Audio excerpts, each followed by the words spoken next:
The protests here in Great Neck are nothing. In fact, I would suggest that the protest over her willingness to speak to us and for us to be willing to listen to her here are a good sign.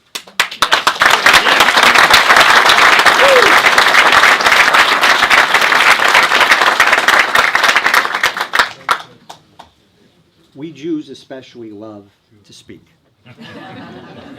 Anyone who's opened up a Talmud and engaged with the Chachamim, with our wise ones, knows that very few topics are off the table, as long as you speak respectfully and courteously. With that, I will invite Pamela Geller to address us.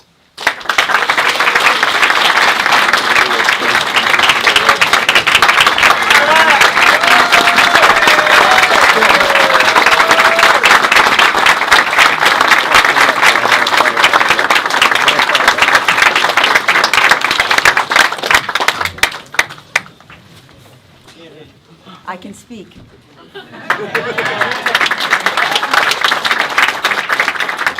Halavai. First, I must take a moment to thank Rabbi Gajzinski, who, in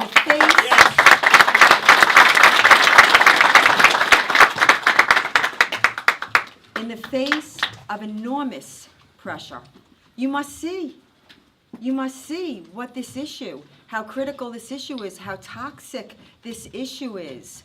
For one little Jew to speak to a men's club on a Sunday morning, such a firestorm. It's indicative of how bad things are. It's indicative of the war on free speech.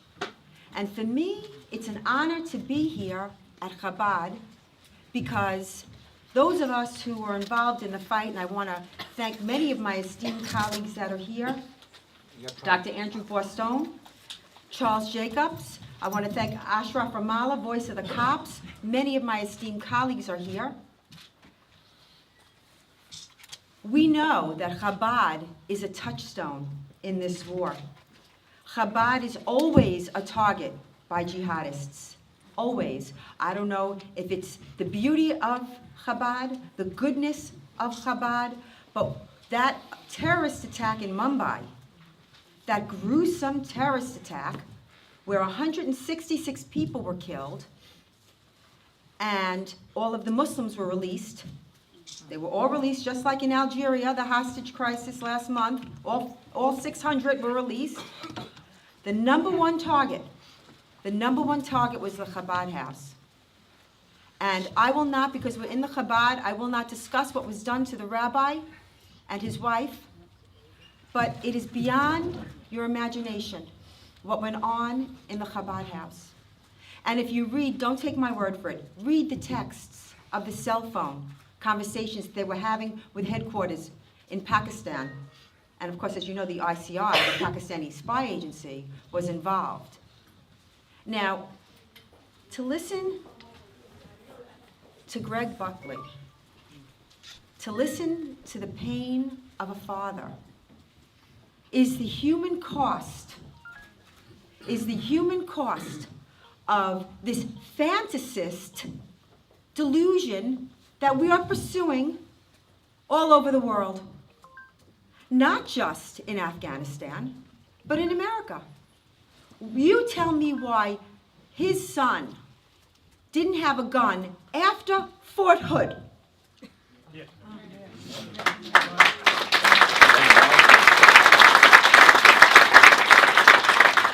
Because Fort Hood was workplace violence, that's why. Here you had a jihadi, Major Nidal Hassan, who came out on grand rounds. His PowerPoint presentation is so powerful that if I had an AV, I would use it to show you and explain what the jihadic doctrine. He was wearing the garb of the Shaheed, the suicide, the martyr. He was giving out Qurans the morning of his jihad. He was screaming, Allahu Akbar, Allah is greater. Greater than what? Greater than your God. And it's workplace violence. So it's not just that they don't care. It's that they are pursuing a pro-jihadist foreign policy. Now, people will say, oh, you're really out there with that line, Geller. You're really out there. Pro-jihadist, that's too far. Really? So you tell me why in June, July, and August of 2009, when the only real freedom revolution was taking place in Iran, how did you know that? You didn't have to be a rocket scientist. It was led by women. And because they have been living under the boot since 1979. Was it perfect? It wasn't perfect, but it was real. And they are the head of the snake. And they are Hezbollah. And they're funding Hamas. And they're agitating in Bahrain. And they were killing our soldiers in Iraq. And they were funding the Taliban years ago. But that was the only freedom revolution Obama would not support. And they were holding signs, we're sorry for 1979. Obama, you're either with us or against us. Remember? He ignored it. But Mubarak, our ally for 30 years, the first Muslim country to make a peace with Israel, okay? He throws away with both hands. Throws away with both hands. And you can say, well, you know, we started out well. It never started out well. If you go to my site or Robert Spencer's site, we were saying in January of 2011, the Muslim Brotherhood is going to seize this moment. We have been documenting it for years. And it wasn't accidental because Obama invited the Muslim Brotherhood to his speech in Cairo in 2009 when they had been outlawed. Mubarak was livid. They had been outlawed and he invites them. And subsequent to that speech, his mid-level cabinet officials are meeting with the Muslim Brotherhood. That was no accident. Just so that you know. Like, oh, we didn't know. It was freedom. It was an Islamic revolution, an Islamic supremacist revolution, and it's the same thing. Like, what are we doing in Libya? We don't get our oil from Libya. Let the French fight. What were we doing in Libya? Oh, he was a bad guy. Gaddafi was a bad guy. Yeah, he was a bad guy. There's worse. A jihadist revolution in Libya is worse. And you see, these things are not static. They're fluid. What happens? Mali gets taken over, becomes a terror state. They're falling like dominoes across the world. Catastrophic consequences. And the Jews, the most reviled of all in Islam. I mean, I have these flyers. I didn't put them out because I'm in a Chabad and I have respect. Even though I do not have respect for the Islamic texts and teachings that call for the annihilation of the Jews. I don't have respect for that. Don't ask me to respect it. I won't. Because what we saw here at the Great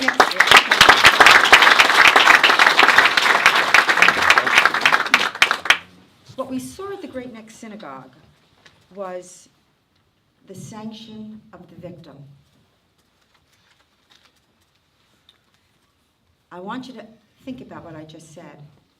Evil is made possible, Ayn Rand said, by the sanction you give it. Withdraw your sanction.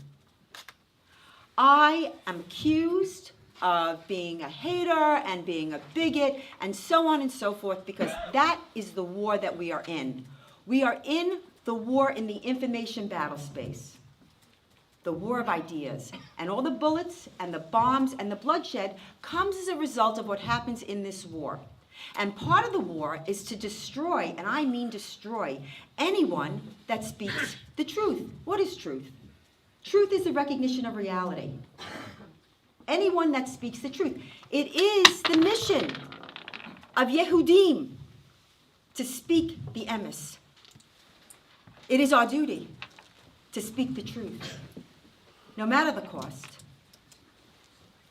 And anyone that speaks to this issue is demonized, marginalized, smeared, and rendered radioactive. You know, and what is that? That's the Sharia. You know, under the Sharia, there are blasphemy laws. You cannot criticize Islam. You cannot offend Islam. In Muslim countries, if you blaspheme, you're put to death. That's the penalty for blasphemy.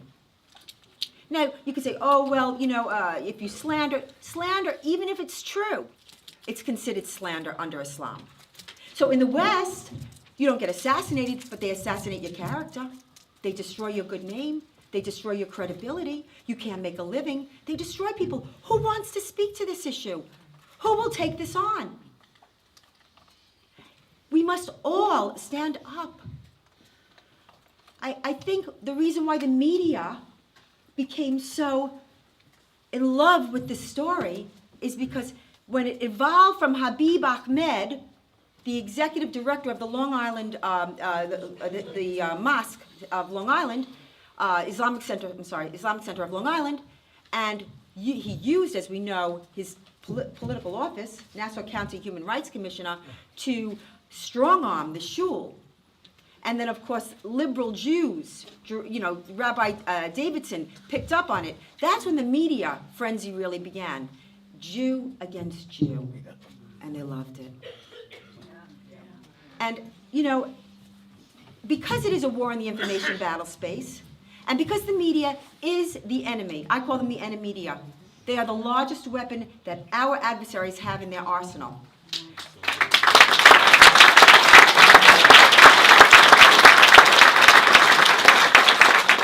These ads that I do, okay, first of all, every single ad was a response to a libel, a fallacious smear, every single one. In the case of the Israel ad that David was talking about, there was one and I didn't respond. It wasn't until the second and the third ones that I said, okay, this is off the charts. Now, again, this is the one that caused such a brouhaha. In any war between the civilized man and the savage, support the civilized man. Support Israel. Defeat jihad. Now, savage is an uncivilized person. And I submit to you that the war in Israel is a war on innocent civilians. You show me where it hasn't been. The rockets being fired from Gaza into schools, into towns, into homes. The slaughter of the Fogel family in the middle of the night, a 3-month-old baby beheaded.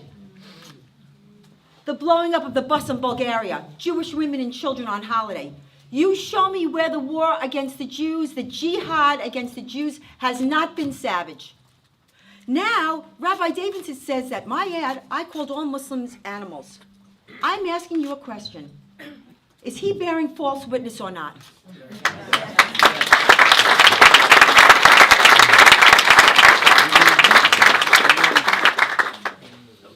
I don't spread hate. I expose hate. And we must talk about it. We must talk about it. Thank you. I don't have time to go into all the ad campaigns, but there is a war going on. It's covert.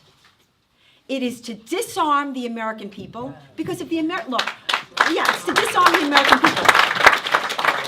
I don't worry about the fanaticism of the enemy. I worry about the confusion on our side. Yes.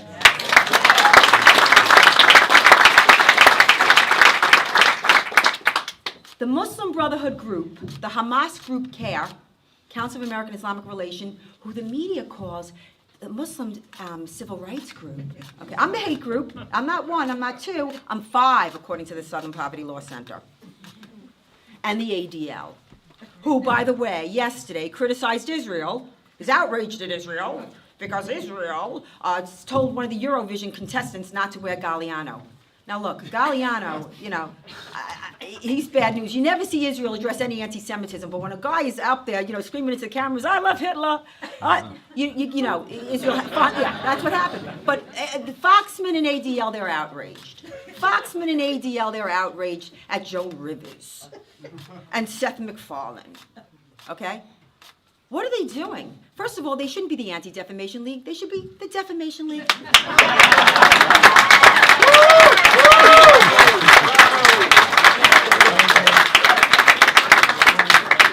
Every Jew that gives money today really should evaluate where your money is going and what are the results. You're all businessmen.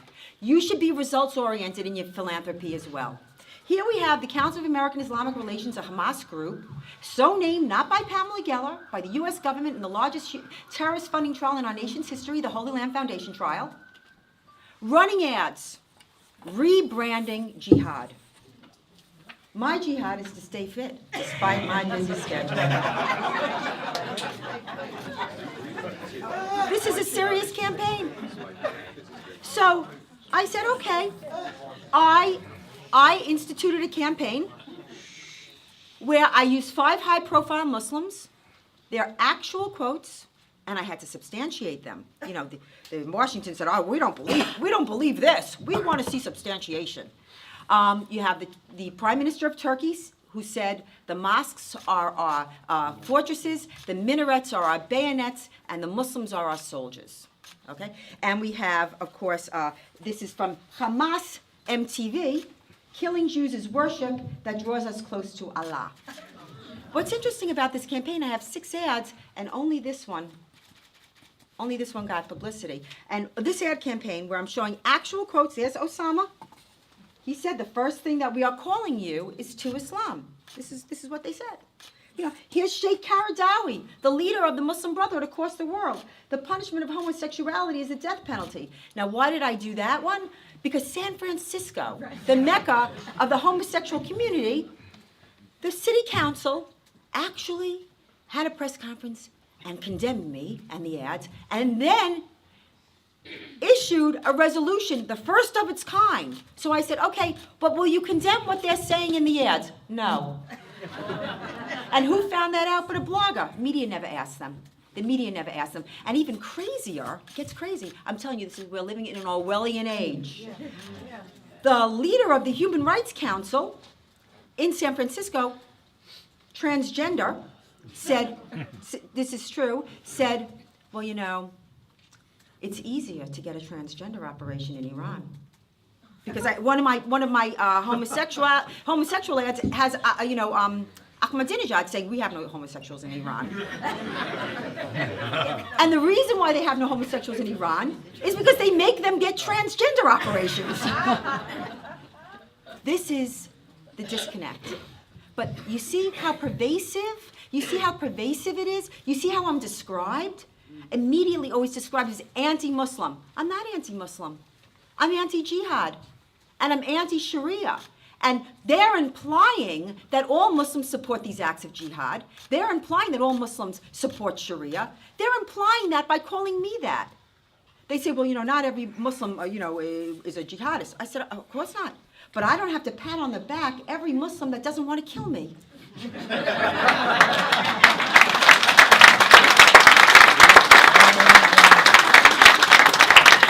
That's my bar. That's my bar. Now you see, in Afghanistan, these green on blue attacks have escalated with the sanction of the Taliban. You see that Obama has pressed Karzai to make a political deal with the Taliban while they are poisoning the children in the schools, the girls' schools, while they're slaughtering our soldiers. I mean, talk about sitting ducks. I don't know how when your son was over there, how you could even cope with what was going on and the policy that was going on, and knowing that your son was just in the middle of it. You know, and by the way, the military sends out a memo that says we have to watch domestic hate groups. And Atlas Shrugs is in there. You're laughing. In this long list, Christian groups, you got to see this list. Not one jihadi group, not one. You've got to wake up. You've got to wake up. You have to listen to me. If you don't burn the Quran, read the Quran. It's all in there. The problem is there is a jihadic doctrine that calls for slay the unbelievers wherever you may find them.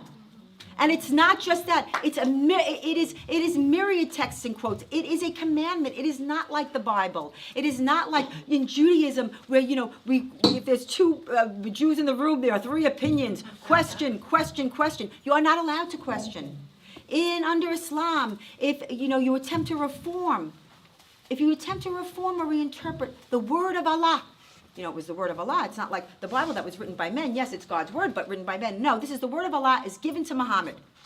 If you attempt to reinterpret it, you are guilty of hypocrisy. Hypocrisy is punishable by death.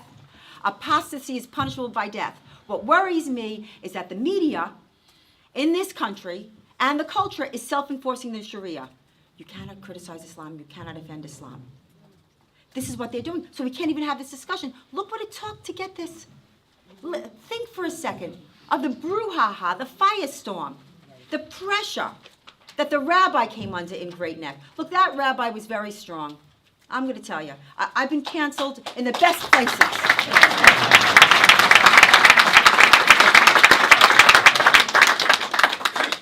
It is overwhelming. This is not a partisan issue. It has become a partisan issue, but it is not. It is a life and death issue. It is a civilizational issue. We have to have a civilizational spine. The Jews, it is unforgivable what the American diaspora is doing. Our brothers in Europe are being wiped out. Norway will be Judenrein in a couple of weeks. The last 819 Jews are out of there. Malmo, Denmark, France, 100,000 are fleeing France. What is being accomplished today is exactly what Hitler attempted to accomplish. And it is Islamic anti-Semitism. It is in the Quran. We have to talk about it. We need our interfaith partners, you know, our interfaith partners that are always silencing our rabbis, to speak, to call for expunging the Quran of the violent texts that inspire jihad. That's what we have to do. What can I do? I don't know why there is this approach that people think, the problem is so big, I can't solve it. You know, I can't get my arms around it. You know, it's like a doctor when there's an epidemic and he's like, I can't cure everybody. Of course not. You can't cure everybody. But you have a sphere of influence. You treat who you can treat. Every single one of you have lives. In this room, there may very well be 1 million people, meaning you have friends. Now, I know that there are people that are not going to want to talk about it. We all know those dogmatic, mentally ill, okay, people. Yeah, they can't. They can't. You say A is A. They're like, no, not necessarily. No, A is A. No, you're wrong about that. And that's because you're a racist, Islamophobic, anti-Muslim bigot. That's why A is not A. You have a sphere of influence. You need to speak. You need to speak at every turn. You know during the course of your day you hear things that you let go. Do not let them go. Do not let them go. First, learn everything. There are scholars here in the audience. Robert Spencer, Dov Hykins, who's been just an amazing, a giant. You know, a giant. Because anybody that stands up to this issue is a giant. It's withering. It's withering. Believe me, you would not want to be me, you know? Trust me on this. It's unbelievable. But I know that I'm right. And I know that we are righteous. And I know that we're doing the right thing. And I applaud you for coming. And I beg that you support the rabbi because this man is singular. I mean, he's singular. It's a divine hand.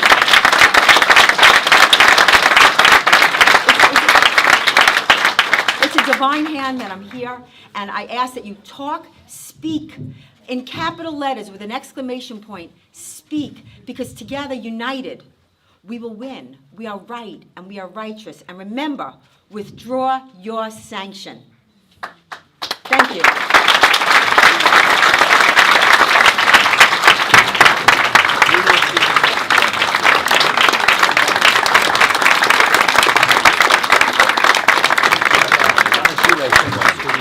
I don't know who to ask. All I do is work.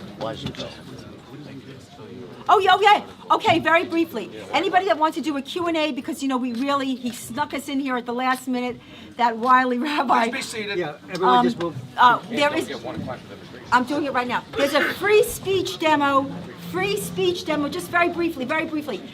Free speech demo at 1 o'clock, 240 Old Country Road, in front of the Nassau County Human Rights Commission, where Habib Ahmed's office is, because Habib Ahmed used his political office to strong-arm the shul to crush free speech. I know you're busy. I know that you have other things to do, but I implore you, anyone that could be there. You know, you make out your wills, you make out your estate, you think, boy, you know, I've taken care of my children. You have not taken care of your children. You are leaving your children to a world that is unthinkable, because just as we love our grandparents, for saving us from the greatest scourge, the greatest evil. Our children, our grandchildren are going to hate us. They're going to hate us. They will despise us for leaving them held hostage to nuclear Islamic regimes. Believe me on this. You don't need to be a soothsayer to see what's coming. So 240 Old Country Road, 1 o'clock. just on your way to lunch, I know you're planning that, I know you are, okay? On your way to lunch, stop by, just give us a holler, we'll be there with flags, no controversial signs, unless, you know, hate speech, you know, the truth is the new hate speech. And so truth is controversial. Well, you gotta stand up. You gotta stand up.